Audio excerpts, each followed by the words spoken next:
Main cinema అండి అసలు. 'కుక్క' అనే ఒక సినిమా ఉంది. అవును. అప్పుడు ఇందిరాగాంధీ గారి 20 పాయింట్ ఫార్ములా మంచి ఫామ్‌లో ఉంది. 10 నిమిషాలు. హ్మ్. వయోజన విద్య అని హ్మ్. కార్యక్రమంలో ఉండేది. మీరు చెప్పారే, ఆ ప్రోగ్రాం అప్పుడు 100 కిలోమీటర్లు ఎంతో వచ్చేది మన తెలుగు టీవీ.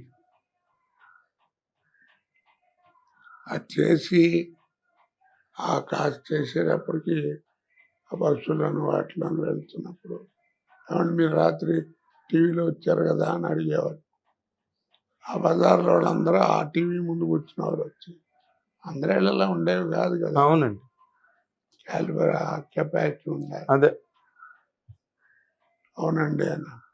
అలా గుర్తుపడుతున్నారని అప్పుడు ఇన్స్టాల్మెంట్ బేస్లో మూడు జతలు బట్టలు కుట్టించి కాస్త స్టైలు వ్యవహారం మాట్లాడటం గుర్తుపడుతున్నారనుకోవడం చిన్న ఇమేజ్ మెయింటైన్ చేశారు. అలాగా అలా సినిమాకి వచ్చి అది ఏమైందంటే 1982లో మీరైతే ఏం చేస్తారని ఒక నాటిక ఆడారు. అప్పుడు టి. కృష్ణ గారు చూశారట ఆ నాటకం. ఓకే. నాటిక అది పాత్ర గారు రాసిందే కదా, మీరైతే ఏం చేస్తారు? గణేష్ పాత్ర. గణేష్ పాత్ర.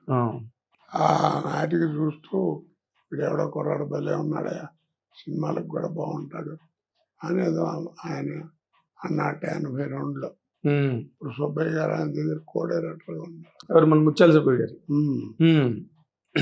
అలాంటిది 85లో వందే మాతరం సినిమా తీసేప్పుడు రాజశేఖర్ గారు ఫస్ట్ పిక్చర్ ఏ శాంతి చేసేప్పుడు నర్రా వెంకటేశ్వరరావు అప్పుడు కొంచెం బాగా రికగ్నిషన్లోకి వస్తున్నాడు అప్పుడప్పుడే.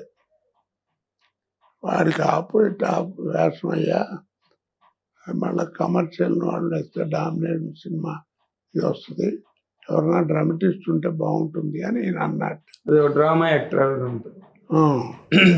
అప్పుడు సుబ్బయ్య గారు ఆయనతో, మీ జ్ఞాపకం ఉందా, ఒకప్పుడు నాటికి ఏదో చూస్తే వీడు ఎవడో బాగా చేస్తున్నాడు, సినిమా బాగుంటుందని అన్నారు.